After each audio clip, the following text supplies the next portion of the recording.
What? Why are you shaking your head? You're welcome.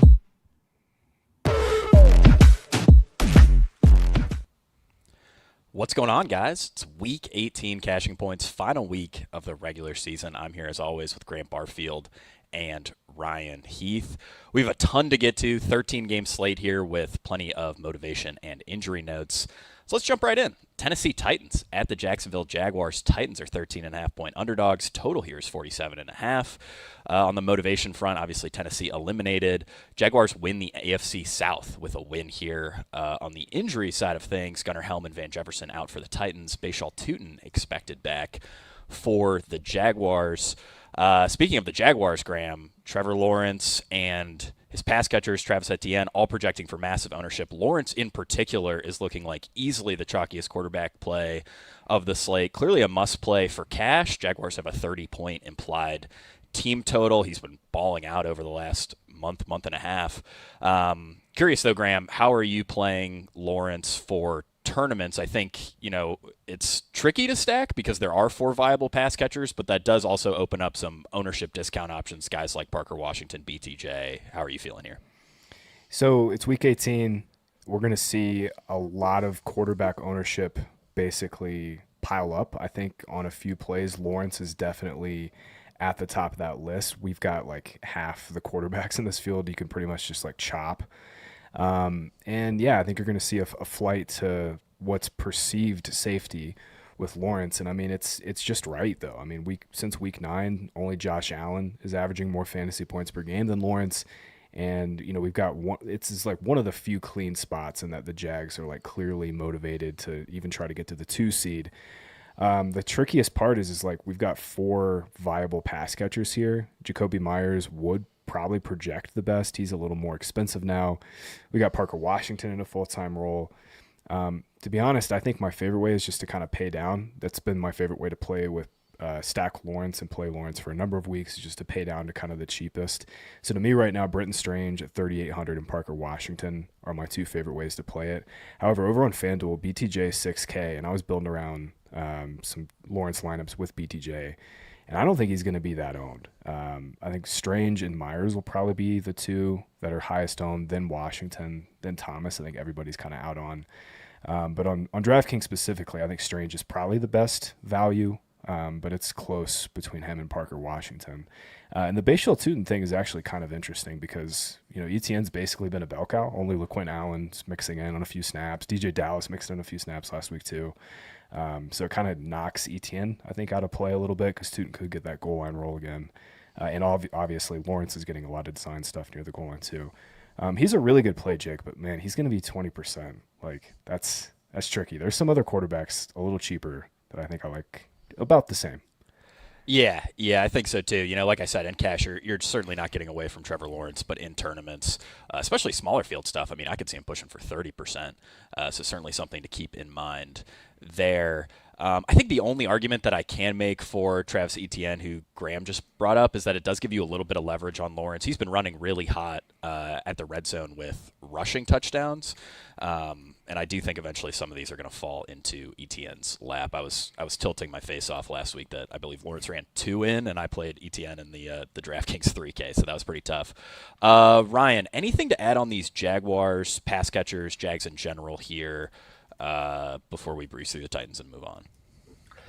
Yeah, I like Lawrence quite a bit this week, and that's mostly because the 2 receivers I like the most seem to be the ones that the field is going to play the least. So I'm very happy to just stack up Lawrence with Parker Washington and also with Brian Thomas Jr. I think playing Lawrence with BTJ is the way to get different. That stack in itself is going to be a priority for me this week.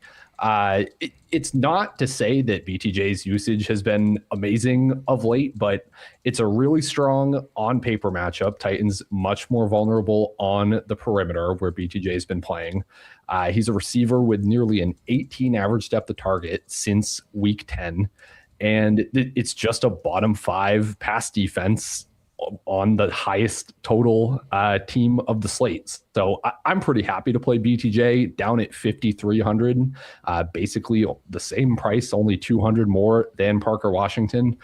It's just the type of receiver you want to play in GPPs when they're going to be low owned. So yeah, I think BTJ with Lawrence is really strong, and Washington is just a strong play overall. I would even consider him naked at 5,100. He's gone over 17 DK points in 4 of his 9 games with a full-time route share. He's been up at 16 expected fantasy points per game in his 6 full games together with Brian Thomas. Like the usage is really good for Washington. The upside is there as well. So yeah, that's my double. It's T-Law, Parker Washington, Brian Thomas Jr. And yeah, I'm not going to have much to say on the Titans aside from Chigokonku being vaguely in play with Gunnar Helm out, but I think there are a lot better tight ends on this slate that you don't need to go there. Yeah, I mean, Chig does project as a pretty solid value in our numbers, about a 3.3x in our projections right now. I do think there are better tight end values. We have Greg Dulcich really, really popping in projections. We'll talk about him a little bit later. But yeah, Chig is viable, and love those notes from Ryan. I think if you are stacking up Trevor Lawrence, I would just be careful of the wide receiver ownership. Try to jam in some of those lower-owned pass catchers. All right, keep it moving. Indianapolis Colts at the Houston Texans. Colts are 10-point dogs. Total here is 38.5. Houston wins the AFC South with a win and a Jacksonville loss, so keep that in mind. On the injury front, Riley Leonard will start for the Colts. Otherwise, fairly clean from an injury perspective. Ryan, I don't have any interest in Colts with Riley Leonard starting here. I would imagine you don't either. I think the Houston side is a lot more interesting. What do you think of the Texans in a game that they are motivated to win? Yeah, I would like it more if it weren't Riley Leonard on the other side. We've seen a lot of these games where the Texans are just kind of happy to sit on their top 3 defense and not have to do too much. That could very easily be the case here. All they have to do is win. They're coasting in playoff mode. They don't have all that much to play for. They can lock up the 5 seed. Unless the Jaguars are somehow losing and then they're in play for the division. But yeah, even then, it's just a little bit thin to me. Dalton Schultz probably projects the best of these pieces at cost. He's at just 3,800. His volume has been solid throughout the season, but there just isn't that much upside. There's lots of other good tight ends, as I'm going to keep saying, probably a lot on this show. Yeah. I mean, Schultz is okay. I think he's a guy who's probably going to be off my board because there are just a ton of great tight end values. I think Woody Mark's also okay at 5,800. A guy we compare with the Texans defense and feel fairly confident. Graham, anything to add on the Texans here? That's not a team I'm particularly excited about this week. Yeah, full fade on Colts, and then like Ryan was saying, I mean, the Texans could be scoreboard watching second half, just kind of take their foot off the gas. This is an awesome week at defense. Don't forget about Texans at all. Like, I don't think they're going to be played all that much on DraftKings. I think Broncos, Bills, then we've got some value defenses as well. So definitely can make a case for Houston defense in tournaments. But I don't really want to play Nico, and it sucks. Like, this is a great matchup for him. No sauce, but there's just better receiver plays on this slate. Yeah, there certainly are. Good shout on the Texans defense. There are a lot of weeks where it's a little tricky to pay up for some of these like 3,500 plus defenses. This is not one of those weeks. Mm-hmm. Ton of value on the board, so very easy to pay up for a strong defense. All right, let's move it on to one of the highest total games of the main slate. Dallas Cowboys at the New York Giants. Cowboys are 3.5-point favorites. Total here 49.5 has come down a couple points as the week has gone on. In terms of motivation, obviously both these teams eliminated from the playoffs. Cowboys beat writer Todd Archer suggested that we might see Joe Milton here, although Dak Prescott is going for, I believe, to be the first Cowboy ever to lead the league in passing yards. So that's something to keep in mind. Injuries, Javonte Williams, Malik Davis, both out. On the Giants side, Theo Johnson, Wan'Dale Robinson also out. Jalen Hyatt questionable with an illness. Graham, I mean, this is an elite game environment for Dak Prescott and his pass catchers. I'm just a little worried here when it comes to stacking Dak that maybe we do see Joe Milton for a quarter, even for a few drives at the end of the game. That's a little tough. That said, it is a great spot for both CeeDee Lamb and George Pickens if we felt confident they were going to play the full game. I'm just not quite sure what to do here. What do you think, Graham? I mean, Dallas has been dead for a number of weeks, and they've been playing Dak. So unless we get word that Joe Milton's like definitely going to play or play a half, I'm playing Dallas like as usual this week. I think the most interesting angle here, man, is this backfield. So we'll see if they bring up Phil Maffa. He's been on IR. He was full practice today. Definitely signals that they'll bring him up tomorrow. But if they don't, like just getting Jaden Blue in this backfield at 4,300, like I know he's been a massive disappointment. Nobody's thought about this dude since week 1, but I mean, he would get pretty much every carry in this backfield. Hunter Lipke's going to play a little in the pass game, but this backfield could be a huge source of value, Jake, like you were saying. A lot of nice value spots on this slate, but I think Jaden Blue, if we just get him, would be pretty interesting. I think if we get Maffa, though, this is probably some sort of like backfield split. Would not surprise me if Maffa actually led this backfield in carries. Dak does not project as near as well as Lawrence. I don't think he projects as near as well as Drake May, and no one's going to play him. And obviously the stack is pretty clean. That is what's got me interested, because I think if the field is kind of thinking like, man, Dallas is like dead, like what are they going to really play for? They've been playing full out for a couple weeks, completely dead. So I think Dak is really interesting in tournaments. I think May and Lawrence just are better plays. I think I prefer Caleb Williams as well. We'll get to that point, but this game is awesome. Like it could really be like the game you have to have, and it feels like in terms of ownership, it's like half of what typically would be, right? Like for a 51.5 game total, like this ownership is really low, which has got me interested for sure. Yeah, certainly like those notes. Just a couple final notes on the Cowboys backfield. So Maffa would need to be brought up off of IR to be eligible to play, so keep that in mind. They also have Izzy Abanikanda on their practice squad. So those are two elevations that we would need to keep an eye on. I don't think it'll just be Jaden Blue. I think this probably ends up as a pretty gross backfield split, but definitely worth keeping an eye on those elevations. Ryan, what do you think of Cowboys and this game in general? I mean, these are two defenses we've been targeting all year, so obviously we want to grab some plays from this game. What do you think? Yeah, if nobody's going to play Cowboys, I'm going to be interested, kind of for all the reasons that Graham is laying out. Pickens and CeeDee Lamb are both pretty interesting plays to me. We've seen the Giants rank top 5 in receiving yards per game allowed on the deep ball all year. Both Cowboys receivers have feasted in that area of the field. We have Deonte Banks actually having to start, which is always a good time for opposing receivers. So, yeah, I think Pickens is probably my favorite if I have to pick one, but they're both very strong. And I will say, like, to Graham's point, even if getting Joe Milton a few series is like in the fourth quarter, that could well be after the Cowboys have put up 30 points. Like it could absolutely be almost like a New England situation from last week where, yeah, they're going to yank the starters if the game isn't competitive in the second half. But by then they could have already broken the slate. So I'd keep that in mind specifically for tournaments. I do think the classic Dak double is pretty strong here. I'm right there with you. Almost, I caught myself on the mute. Right there with you on Dak. Ryan, I'm curious what you think on the other side of this game. Jackson Dart, I mean, this is the single best matchup any quarterback could have against the Cowboys defense.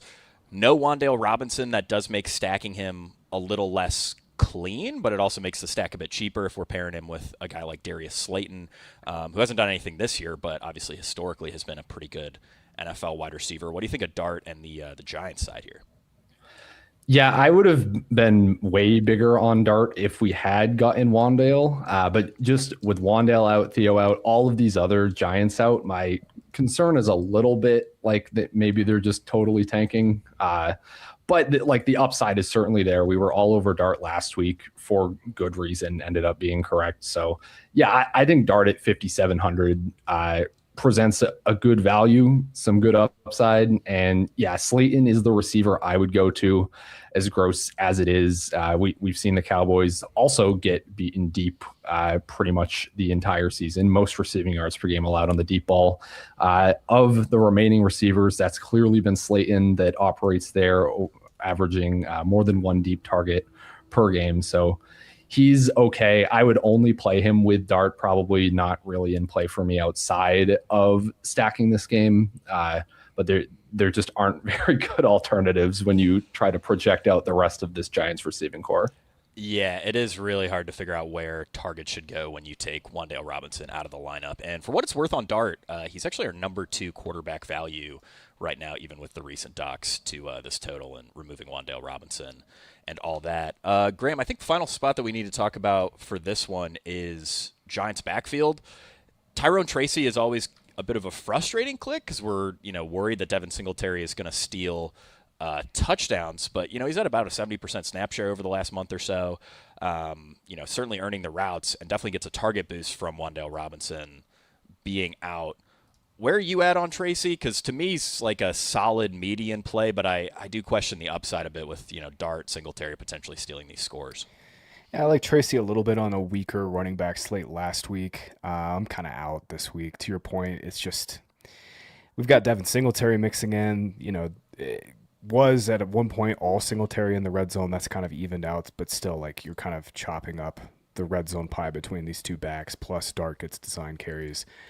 I'm kind of out. I just wanted to mention real quick. I think Daniel Bellinger is like vaguely in play on FanDuel. He's 4,300. Less in play on DraftKings at 29, but he's basically stone minimum. He's going to run a route on 80%, 90% of the pass dropbacks this week. Just whether or not he gets the targets. He's in play on FanDuel. I don't think I'm clicking him on DK though, unless you're stacking him with Dart. To that point, I mean, I can't play Isaiah Hodgins. I literally think it really is just Slayton this week. Yeah. Like it might just be that if you're playing Dart. Yeah, I'm with you. And, single stacking Dart is totally viable given his rushing upside. All right, let's keep it moving. Battle of Ohio. Cleveland Browns at the Cincinnati Bengals. Browns are 7.5-point dogs. Total here is 44.5. Harold Fannin, David Njoku, both out for Cleveland. Expect these teams to handle things as normal. They've both been eliminated for several weeks here. Ryan, this Browns matchup is always a bit weird for the Bengals. We'd normally love the Bengals passing attack against a single high-heavy Browns defense. Burrow and his pass catchers haven't really done anything against Cleveland in their last 4 or 5 games against the Browns. I'm curious how you're seeing this spot because I still want to lean into the schematic matchup and say, eventually T. Higgins, Jamar Chase, they're going to break some big plays against single coverage here. Yeah, so to your point, since Jim Schwartz took over as defensive coordinator of the Browns, Joe Burrow has only gone over 15 fantasy points in 1 out of 4 matchups.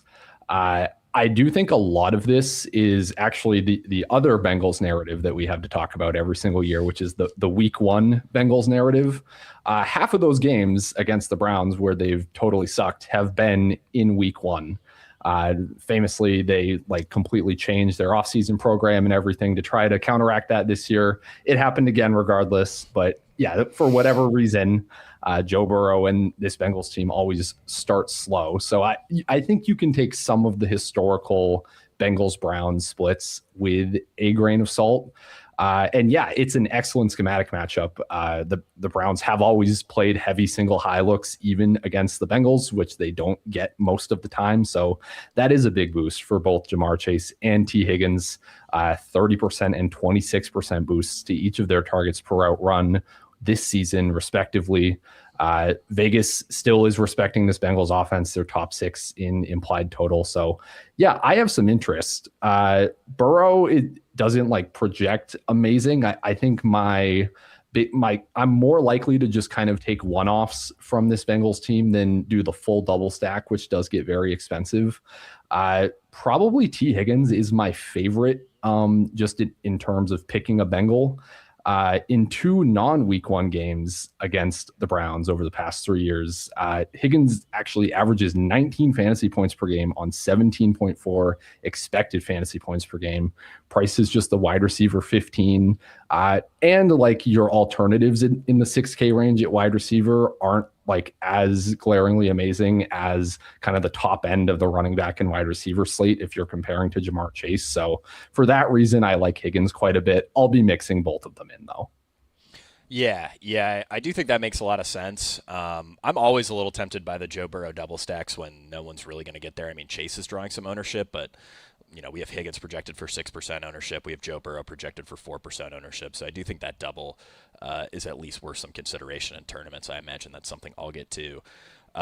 Graham, Brown side is a little interesting here. I mean, we have Jerry Jeudy projecting as a value. We have Dylan Sampson projecting as an okay value. Even Shadur Sanders is like barely cracking the top 10 for us in terms of points per dollar value.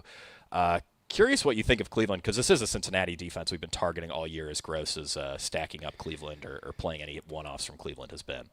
Yeah, I know Judy's going to project well. The volume has to go somewhere, but I can't do it. I can't click him. It's a tough individual matchup too. He's going to see a lot of DJ Turner, who's legit good. I think Dylan Sampson's pretty interesting to talk about. Came back from the injury last week, led this backfield in XFP by pretty decent margin over Raheem Sanders. I think if you build an argument that like first game back from injury, maybe he gets a little bit more. The problem is like, Sanders might get some of the goal line work. I just think he's interesting because if he's going to be sub 5%, maybe 8% ownership, like at 5,200, he's certainly in play. He just doesn't project all that much better than say Jordan Mason or Tank Bigsby or Jalen Wright. He's kind of in that mix, but I think he'd be pretty interesting, especially if the Browns like make a move in their backfield. Other than that, man, I don't have much on the Browns. Like, I think Ryan kind of nailed it. Like the Bengals, certainly like one of these guys is probably going to pop as optimal, but if you're stacking this game, you certainly don't have to play any Browns. I do think, like I was saying though, I think Sampson's probably my only play in this game that I'm pretty interested in. Yeah, I like that. I mean, any running back who could push for 15 touches, low 5Ks against Bengals defense that has been the single softest schedule-adjusted matchup for opposing running backs all year, always worth a look. For my UFL guys out there, I have to mention Sal Cannella will probably run about half the routes, projects for 5 fantasy points. That's awesome. Made his NFL debut last week. Spring football legend over there. Not a guy that I'm playing. I think there are better tight end plays, as much as I'd love to click Sal Cannella this week. All right, Green Bay at Minnesota. Packers are 9.5-point underdogs. Total here is 37.5. Green Bay, huge underdogs because they're expected to rest basically as many starters as possible here. On the injury front, Dontavian Wicks doubtful. Savion Williams is out.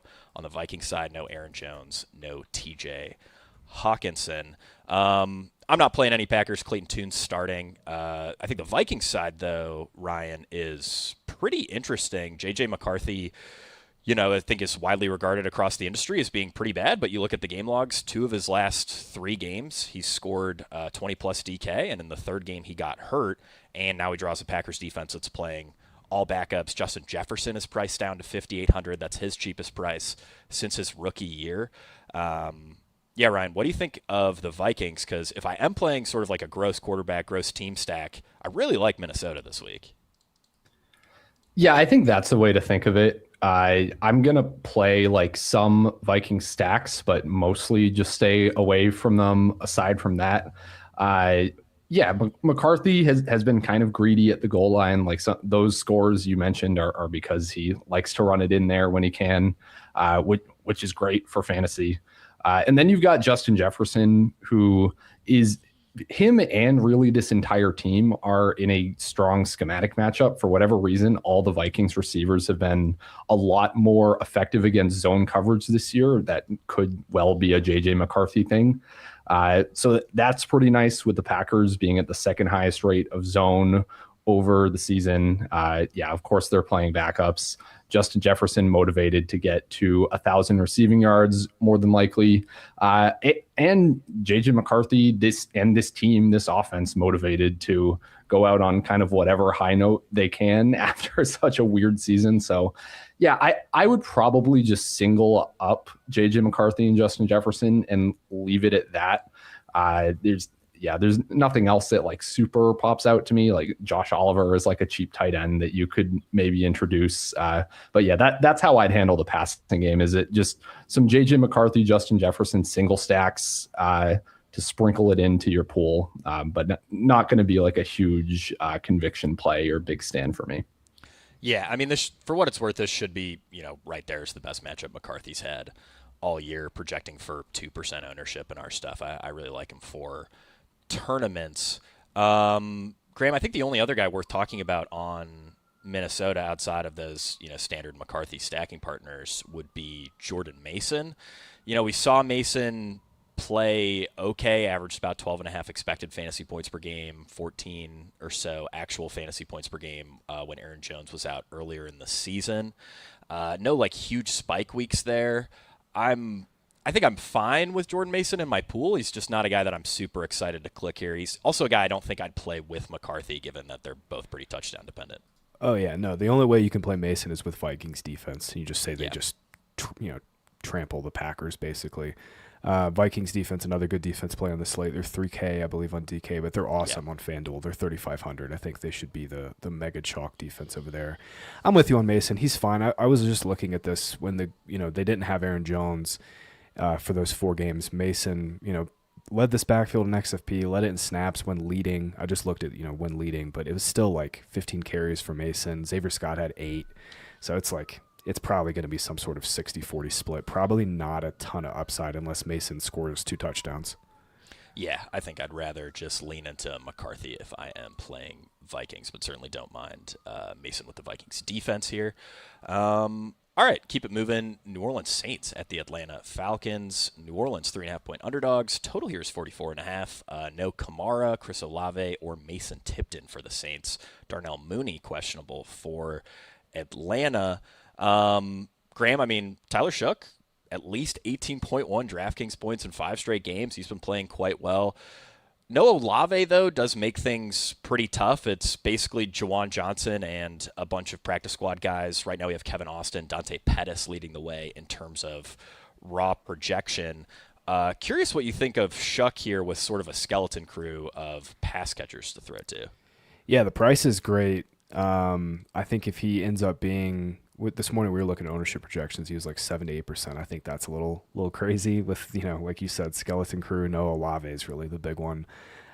He's been playing great and legitimately elevating these guys like Kevin Austin and Dante Pettis, legitimately elevating him. He's got great arm talent. The only play, though, if you're playing Shuck in stacks, is Juwan Johnson. 4,200 on DK. He's just going to project really well, volume-based play, but he's almost the nuts, I think, on FanDuel. He's very, very cheap. I was just looking at 5,300. He's just, I think, the best tight end play over there on FanDuel. But yeah, and Shuck, for whatever reason, Falcons have been pretty efficient on offense, but not getting a ton of plays off. Their games have been really slow. You wonder about the game environment, especially with Atlanta leading. This is the first week I haven't really been on Shuck in a month. And it feels kind of weird because he's been our guy, but I think my only real favorite play in this game is kind of just a one-off Juwan Johnson. I'm looking for more upside at quarterback this week. Yeah, totally get what you're saying there. I do think, at least with Shuck, I can feel okay about Kevin Austin at 3,400, and it is a really, really cheap double stack. So that would sort of be the argument for it, is that it is so cheap. I don't think a ton of people are going to get to Austin. He does project as a really, really strong value in our stuff overall, but I'm only seeing about 8 to 10% ownership. There's kind of a lot of punt wide receivers this week that are viable. You could always sell me on a Shuck stack with Bijan Robinson in this game. You could sell me on that. Bijan, 8,700, projects as one of the best running back plays of the slate. I think the 2 expensive guys that you'll see people play this week are Bijan Robinson and Jahmyr Gibbs. And to me, and I imagine you guys agree, Bijan clearly the best play if you are paying up at running back. Yeah. I don't think it's close. And projections have it not all that close, but Lions might get smoked. No Penei Sewell too. We'll get to that game, but yeah, Bijan's awesome. Yeah, Lions' offensive line is very beat up. We'll talk about that later. Ryan, anything to add on this Atlanta-New Orleans game? Yeah, first I'll just wholeheartedly agree that Bijan is the best running back on the slate. I think he's just the pound for pound, the best play on the slate. One of the only guys you can feel good about on a chaotic slate like this one. I'm just very skeptical that the Saints offense actually functions at all without Chris Olave with this crew of receivers. We just haven't seen Kevin Austin or Dante Pettis put up like really usable tournament scores, despite a decent number of chances over their careers where they're running near full-time route shares. So yeah, not punts that I'm really interested in either.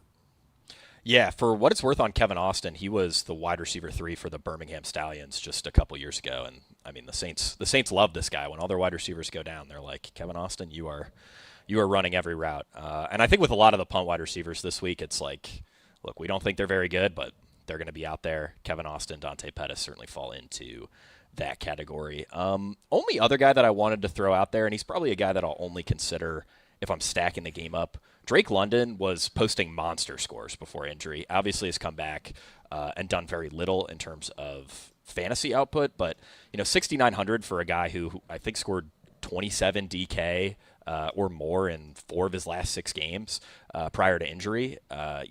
Not going to be very owned. We have him at 10% right now. I think he's a little interesting for GPPs, especially if Mooney's out.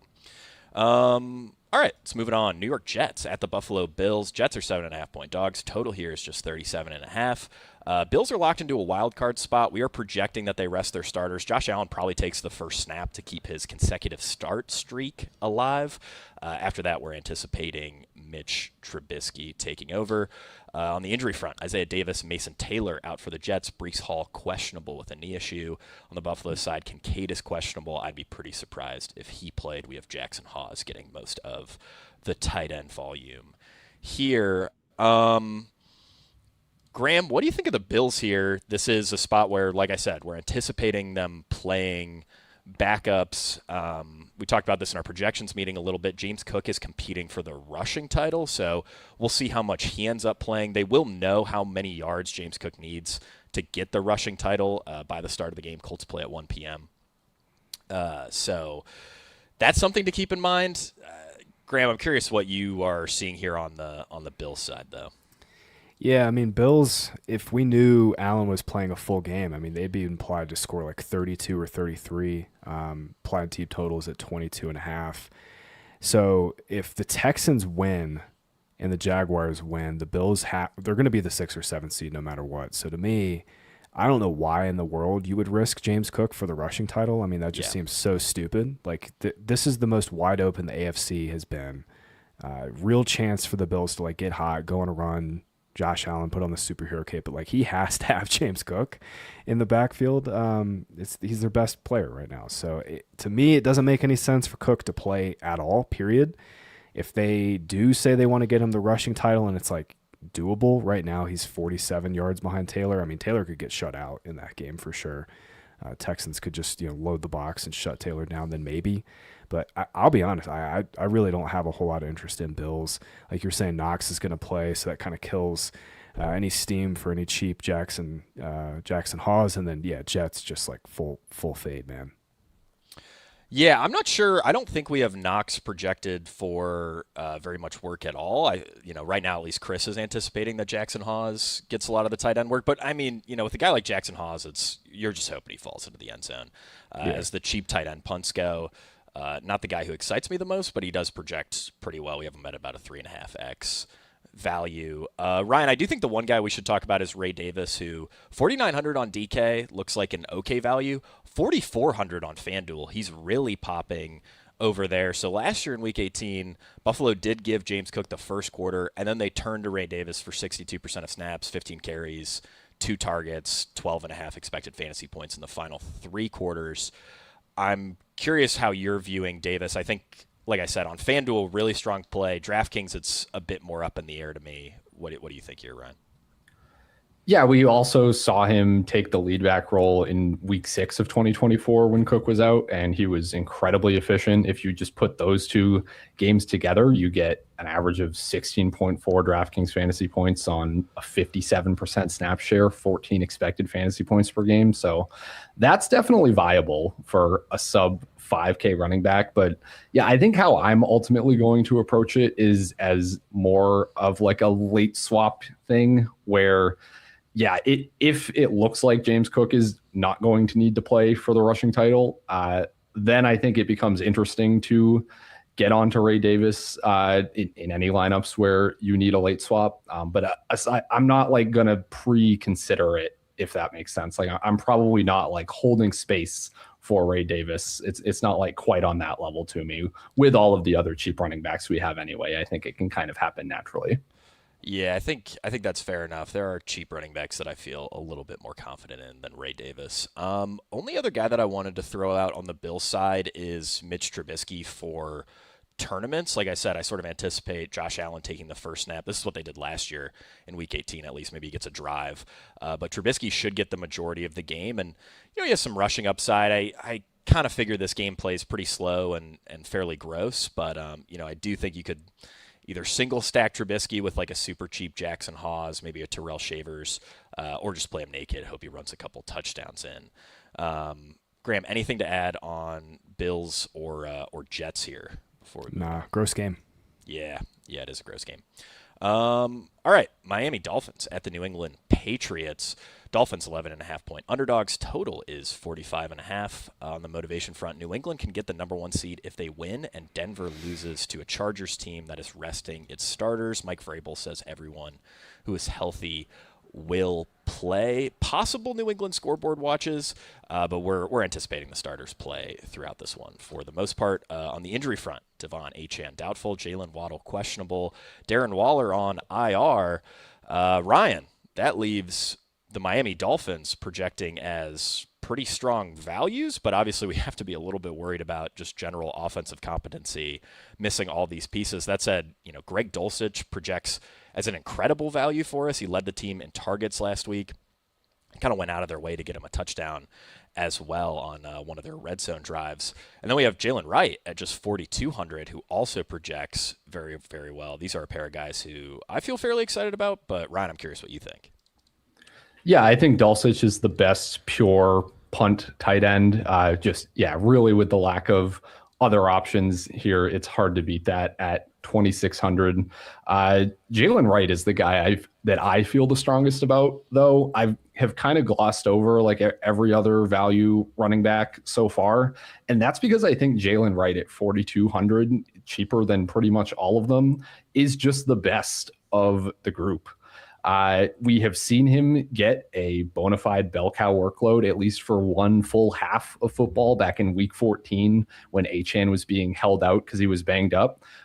Wright was given 74% of the carries, 68% of the snaps, and 75% of the backfield XFP in the second half of that game. So that's pretty exciting to me. Even just generally behind Achane, he has been the one kind of getting the goal line touches most recently and the change of pace work. So I do think he comes out as the clear lead back. We have seen this so many times before where Kyle Shanahan and Mike McDaniel are just these run game geniuses, and they can turn any day 3 running back into a total superstar on any given Sunday. I think we could see that with Wright. And the matchup is sneaky, really, really good. The Patriots have been very bad against the run recently. Over the past 5 games, allowing the second highest explosive run rate, 5th most rushing yards per game. And they've been a top 5 run funnel by pass rate over expectation allowed over the full season. So even with the spread, even with kind of the grossness of this Dolphins offense, I'm kind of okay with it. I think McDaniel can kind of just scheme around it. He has schemed around the grossness all season and delivered an efficient Devon Achane rushing performance, which I thought was impossible before the season. So yeah, I think Wright is clearly where I would be pushing my chips of these cheap running backs. Yeah, I'm right there with you. I really like Jalen Wright. I thought that was a very compelling case. Graham, on the New England side, I think we have to have some interest in Drake May. He's a bit expensive on DK, a little bit better of a value over on FanDuel. Curious what you think of him and these pass catchers. New England is a little bit healthier at the wide receiver position than they were last week. Yeah, if May's going to be sub 10%, we're getting Lawrence at like 20%. The projections are pretty close. Like I might prefer May, and it's it's they're playing for the 2 seed, right? Like the Jags, if they win and the Patriots lose, they'd be the New England be the 3 seed. I guess anything could happen. The Chargers could upset the Broncos and they could be the 1 seed. So that's very unlikely. But at the same time, like there's no reason that Patriots really should have Docs in their projections unless like we think it's a similar situation to last week where they're just up huge and they can bench their starters in the fourth quarter. But you go down that train logically, it's like, all right, how do you get there, right? It's May has probably 25 or 30 fantasy points again. The stack is super clean. I love Stephon Diggs once again. Last week we were on that. This week it's pretty clean. Matt Collins is out. Just means Stephon Diggs is going to have to run 80% route share, and he's got some incentives. That he's definitely going to hit. He's going to hit the 1K receiving yards incentive. He only needs 30 more yards for that, but he has another like huge incentive for if he gets like 8 receptions or 130 or more yards. So it's not out of the question for Diggs, but 6,300 is an awesome price for him. And again, May and Diggs sub 10% against the Dolphins. It's like kind of perfect. We got to talk through this backfield real quick too. Obviously Ramondre last week scored the touchdowns, but in terms of usage it was very close. Trevion Henderson got 19 carries, Stevenson got 8. Obviously Stevenson got most of the passing down work, but I could certainly see Henderson ripping off a big play at like no ownership and kind of being a big part of tournament teams. Certainly something to keep in mind. Like I want to play Patriots. I want to have at least one Patriot on every team. I think that makes a ton of sense at these ownership levels. If the field's thinking like they might be taking it easy, Yeah, absolutely. And I mean, Henderson is another good pairing with his respective defense. At least 31 DK in 3 of his last 7.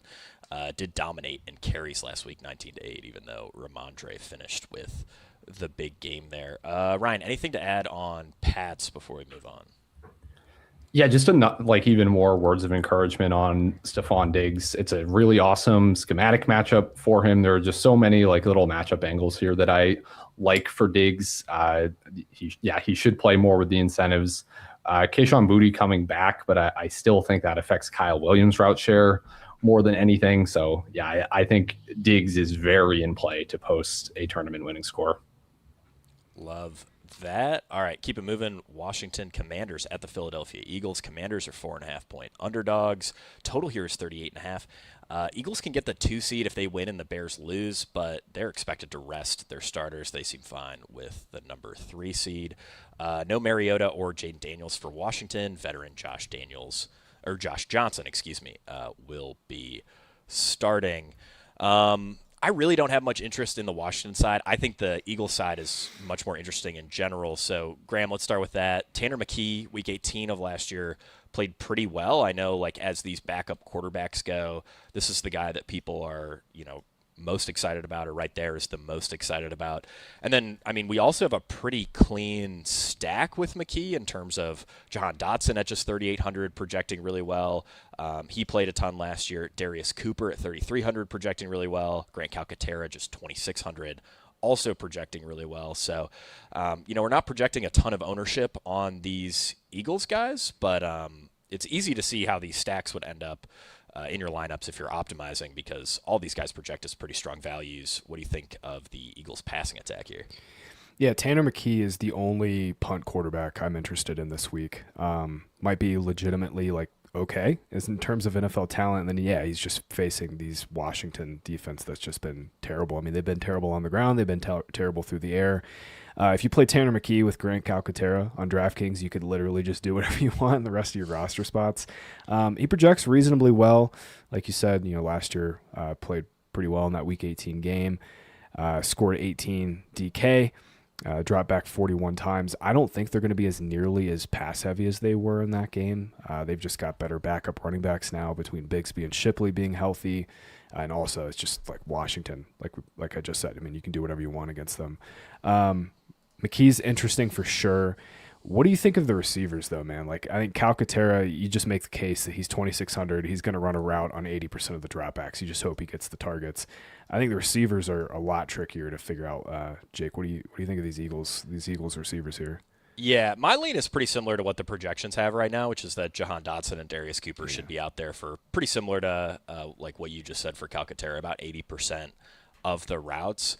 Dotson is a guy who normally does not get the ball at all, but given the group of skill players that they have trotting out there this week, Dotson could definitely be a target earner. Ryan, I know you had some interesting notes on Darius Cooper as these punt wide receivers go. He might actually be one of the few that are talented. Yeah, so I hate playing punt wide receivers just because most of the time they're not good football players, and we know they're not good football players, right? That's how I feel about the Saints guys, especially. But Darius Cooper a little bit more interesting because I think we legit don't know. I think there's like a 10% chance he's actually legit good at football.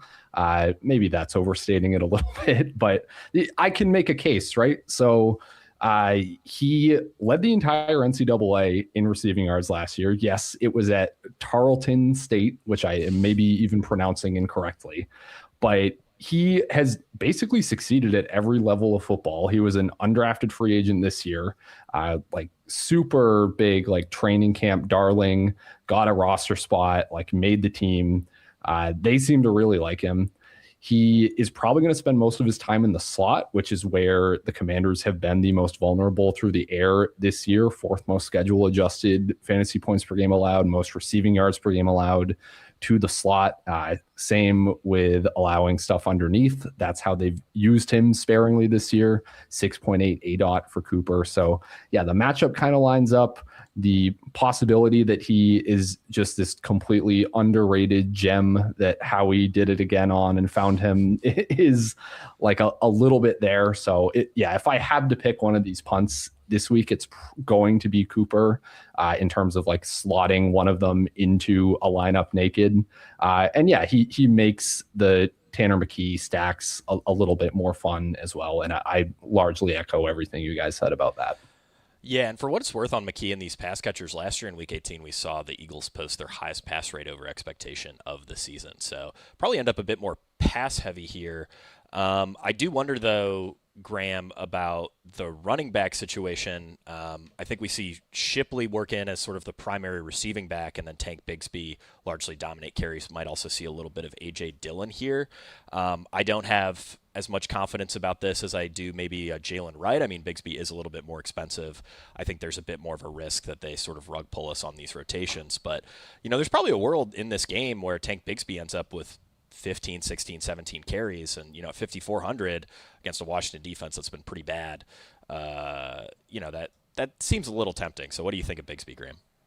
Yeah, Bigsby's definitely interesting, especially because I think people aren't going to play him. I don't think he gets nearly close to where the ownership projections are. You look at the last 10 games, I mean, Bigsby has 41 carries, Shipley has 9. So, if you go down the path of, in terms of the way you're logically thinking through this slate, that, Eagles 4.5-point favorites against this terrible Commanders team. Josh Johnson stinks. They might not put up much of a fight. Commanders could just be outright tanking for a better draft slot too. Then Bigsby certainly could get 20 carries and score 2 touchdowns. And if nobody's on him, then I'll be pretty interested in that. I do think he's certainly a little overpriced on this slate where we've got, some pretty decent running back value. But unlike, I hear all of, the Jalen Wright upside argument, for sure, but they could get smoked in that game. I don't think the Eagles get smoked in this game. This game at worst is probably going to be a, touchdown 10-point deficit for the Eagles here. I just don't see the Commanders coming out and just smoking them. Yeah, I do think that's a good angle. I mean, Eagles are still favored even though they're playing backups. Yeah, exactly. Bigsby a pretty good pairing with his defense as well. A lot of running backs where that is the case, and he's certainly no exception. Like I said, I really don't have much interest on the Washington side. I think if you wanted to go that route, it would be hey, the Eagles are resting starters. Josh Johnson's been playing in the NFL for 22 years, so maybe he can, make some good coverage reads against the backups. But I'd rather play this game through the Eagles side. And Eagles aren't drawing much ownership either. All right, Chargers, Broncos. Chargers are 12.5-point underdogs. Total here is 37.5 on the motivation front. Chargers are resting here. Broncos will be doing everything they can to win and secure the number 1 seed in the AFC. Thankfully, a fairly clean game from an injury perspective, though.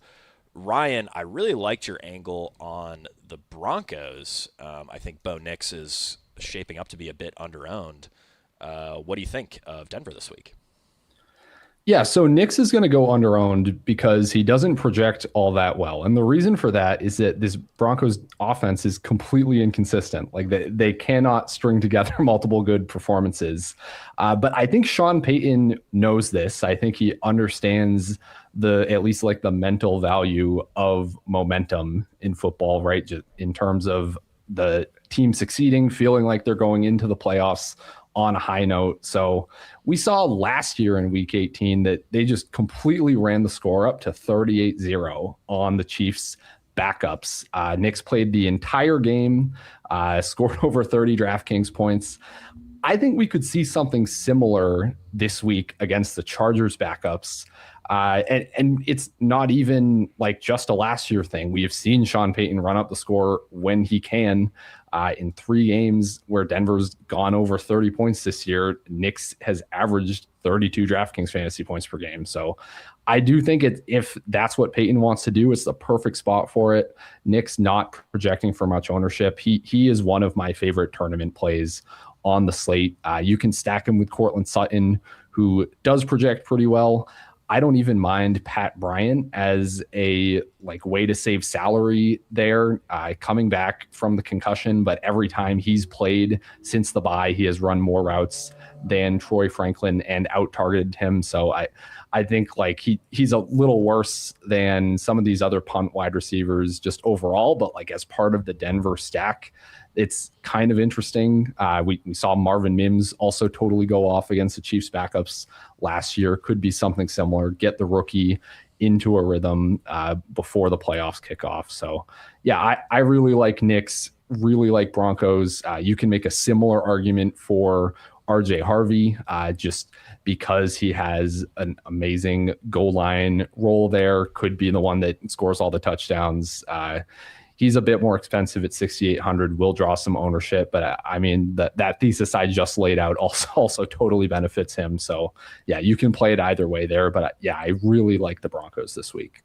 Yeah, I really like that angle on all those guys. I think that you can play, some Broncos onslaught stacks, play Nix, Harvey, Sutton, throw Pat Bryant in there.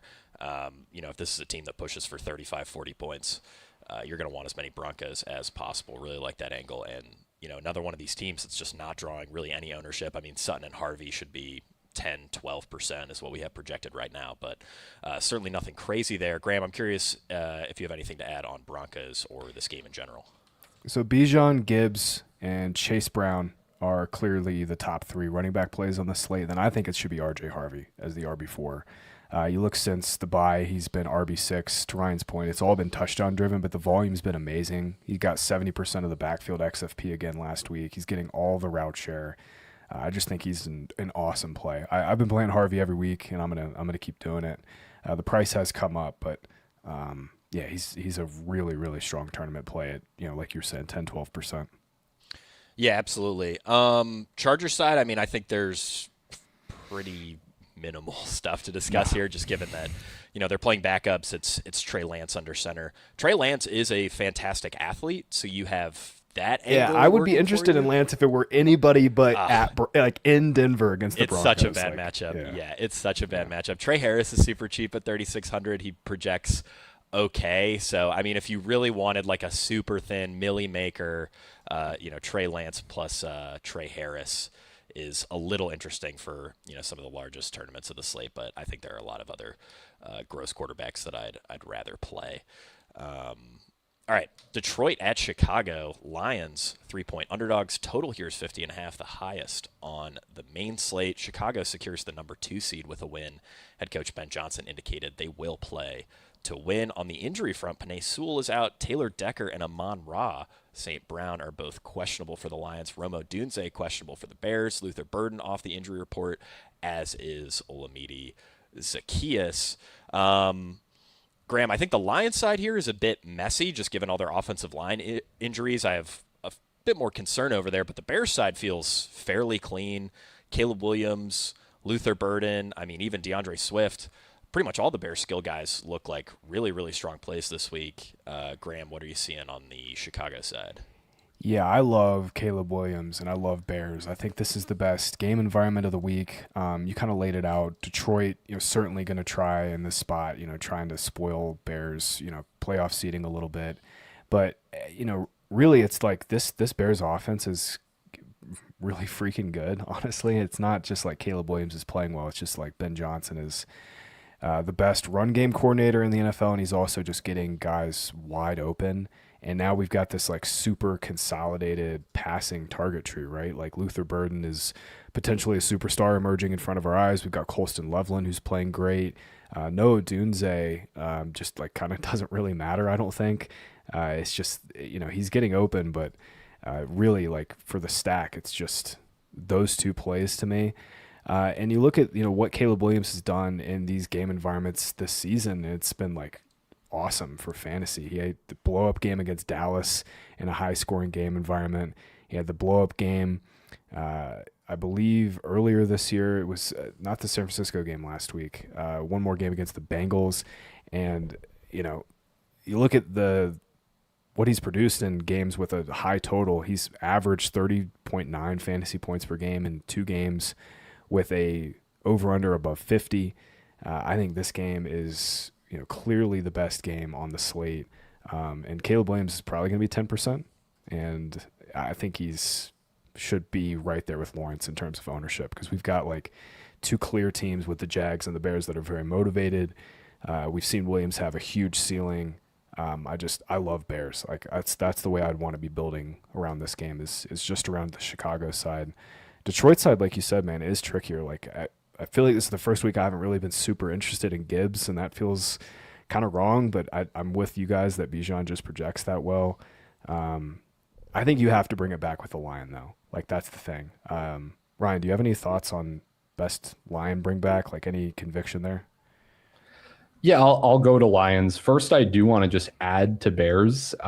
You definitely don't have to go here just because, as you said, Graham, all the Bears are tracking for probably less ownership than they should have, and they are really solid plays based on our projections. But DJ Moore's kind of interesting to me. Like, I feel it's gross. I get it. No one wants to play DJ Moore. We're showing 3% in our stuff right now, but the matchup is kind of perfect for him. Lions allowing the 3rd most deep receiving yards per game. Moore leads the Bears in ADOT, deep targets per game, and end zone targets over the past 6 weeks. He's hit 20 DK in 3 of his last 6 games. Like I get it's DJ Moore. I get we're excited about these younger guys, but if you are looking to bring down your ownership, I think Moore is a legit good play in that context. Yeah, for the Lions, I think that Gibbs is who I would bring it back with. I do think there's still a lot of upside here. Yes, they've had all these issues with the offensive line, but I don't want to forget that Gibbs is still averaging over 37 DraftKings fantasy points per game in the top 50% of his outcomes in these high total games with an over-under of 48 or more. He can absolutely bust open a slate. Yeah, I very much prefer Bijan straight up. But yeah, if you're stacking this game, Gibbs makes a ton of sense from the other side. He can kind of blow it open. Also really don't mind Jameson Williams at 5%. He's a guy that I want to play when the field doesn't want to play.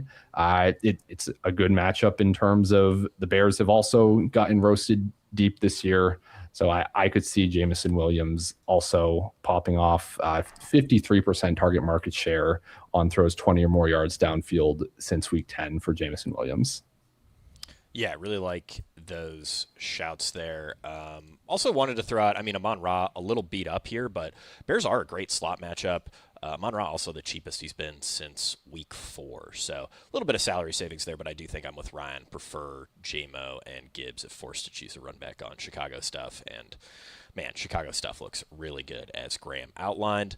All right, keep it moving. Arizona Cardinals at the Los Angeles Rams. Cardinals are 8.5-point underdogs. Total here is 46.5.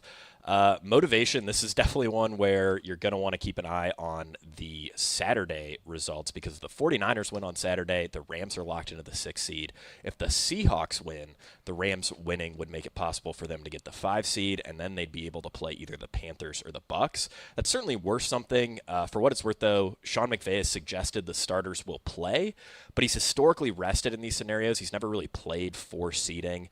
Graham, I think maybe we should spend some time just talking about the motivation for LA.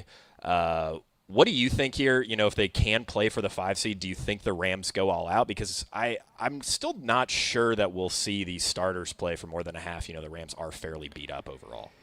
Yeah, if Niners lose, I kind of do think we see Rams go all out. They'll want to be the 5 seed. They'll get to play the NFC South division winner, whether that's the Bucks or the Panthers. They would be, if I had to put a number on it, they'd probably be touchdown favorites in Carolina. They'd probably be like 4 or 5 point favorites, maybe even more in Tampa, maybe touchdown favorites there too. I think that does matter to them. But like you said, if Niners win, they've got really nothing to play for. That being said, let's just play this game like Niners lose, Seahawks win, Rams are actually trying to play. If that's the case, then I just want to play Puka like in every single lineup. This role has just been unbelievable without Devontae Adams. He's got 10 or more targets in 4 straight games, obviously has, the ceiling on this slate. I think you can quibble with Jamar Chase's ceiling for the reasons you lined up earlier in the show, Jake. Like, yeah, Bengals just have struggled against the Browns in general. Amon-Ra is banged up, and then we've got these Cowboys receivers where it's like, yeah, they're great plays, but there is that like little bit lingering question, even though I'm like a little more confident that Dallas does play their guys. If you play that out, like Puka's by far the best receiver play on this slate, not even close. I don't really think you need to spend like a whole lot of like time thinking about that. If Rams are full go, we get word that Rams are full go. I just want to play all the Puka, and that is kind of it for the Rams. Honestly, like we'll see on this backfield, Kyron Williams and Blake Corum are both banged up. It seems like both are kind of trending towards playing. If one of them misses, obviously, they'd be a phenomenal play. But it seems like they're both going to play again. And then, yeah, I really do think it's just Puka and Michael Wilson's, kind of mini stacks for me in this game. Yeah, Ryan, I'm curious what you think of Rams here, assuming the Seahawks win. You think they're going to go all out for the 5 seed here? I think they should. Everything we've been told has been that they will. So, yeah, in that scenario, if the slate started right now with what we know and the Seahawks won, I would assume that they were playing normally. Maybe they bench, they like rest their starters in the 4th quarter if they're up multiple scores or something kind of typical. But yeah, at this point, I would assume that. So yeah, that makes Kyron Williams a really, really awesome play. With Corum banged up, we just saw Williams in such an amazing bell cow role last year before Corum became involved. So he's great. 160% boost to his fantasy points per snap while leading. It's a 7.5 point spread. So that's something to keep an eye on. And then, yeah, Michael Wilson is one of my favorite wide receiver plays on the slate at salary and ownership. He might be my favorite. 29.5 DraftKings fantasy points per game in 4 games without Marvin Harrison Jr. He's only 6,600. One of the only kind of elite receiver plays that we don't have to kind of look at sideways and ask questions about whether their team is going to be going all out. So that's legit pretty valuable to me. Wilson's really solid. And even don't forget about Trey McBride. I mean, on this slate where we have all these really amazing, cheap punt value tight ends, Trey McBride just 7,500 has been outproducing every wide receiver on this slate with Jacoby Brissett. You can just look at him as a wide receiver that you can only play in your flex essentially, and he's 7,500 and has the upside to compare to the Puka Nakuas. So yeah, he just don't forget about him either. Yeah, I think, if we see the 49ers win on Saturday and the Rams end up locked into the 6th seed here, Jacoby Brissett and, these double stacks with Michael Wilson, Trey McBride do get a little bit more tempting to me because we get some Rams backups on the defensive side of things. Did just want to throw out there that, even if the Seahawks win on Saturday, I'm just a little worried that we see Nakua, Kyron Williams, Stafford get pulled. So I might back off, relative to sort of what we have projected a bit, but I wouldn't blame anybody if you wanted to lean into the idea that the Rams will play the starters throughout this game if the Seahawks win. Definitely keep an eye on that, and we will update our projections to reflect all that Sunday morning. All right, let's move it on to the last game of the slate. Kansas City Chiefs at the Las Vegas Raiders. Chiefs are favored by 5.5 points. Total here is just 36.5. On the injury front, Xavier Worthy doubtful. Isaiah Pacheco questionable on the Raiders side. Geno Smith ruled out. Raheem Mostert is questionable. Graham, this obviously isn't a game that we're stacking up. Travis Kelce looks like kind of an okay value on DK, a much stronger one on FanDuel. This also might be sort of his grand send-off before he marries the most successful female artist of all time, and then is never seen again on a football field. So what do you think of Travis Kelce this week? Is he in play? Like I said, FanDuel popping is a much stronger value over there. What do you think, Graham? Yeah, he's definitely in play on FanDuel at 5,200. It's just this Chris Oludekon has been so bad, man. I mean, yeah. They had the ball for 20 minutes in that last game against the Broncos. Like, there's a real chance that they just kind of sit on the ball, go super run heavy with Hunt and Pacheco. I don't think he's in play on DraftKings. I just think there's just better plays, way cheaper, and obviously, we got Trey McBride on the slate as well. But yeah, he's okay on FanDuel. I got nothing else from this game, though. I think this is just like a full fade game. Raiders obviously tanking. You can make a case for Chiefs defense for sure, but it's just a really thin game, man. We've got some good games in this 4 p.m. window. I think this is one you just, along with Bills Jets, you just kind of X out these two games. Yeah, I mean, I will highlight Michael Mayer. Led the team with 10 targets last week, caught 9 for 89 yards. He's priced up now, though. Yeah, 3,500 is a bit of a tough price. He's not projecting as our best tight end value, but he's certainly playable. Ashton Genty at 6,400, I think, is a guy that I'm really only going to play paired with the Raiders defenses. Like Graham noted, I think both defenses are pretty strong plays in this game. 88% snap share over the last 2 games for Genty. And, with Chris Oludekon on the other side, we could see this Chiefs offense fall apart. Even if the game plays slow, Genty might be able to fall into the end zone a couple times here. Ryan, anything to add on a very gross game? Yeah, no, you guys completely covered this one. Nothing else to say here. All right. Well, that'll do it for Week 18 cashing points. We will be back for the playoffs, so don't forget to tune in next week. Really appreciate everybody for watching, and we will see you all at the top of the leaderboards. What? Why are you shaking your head? You're welcome.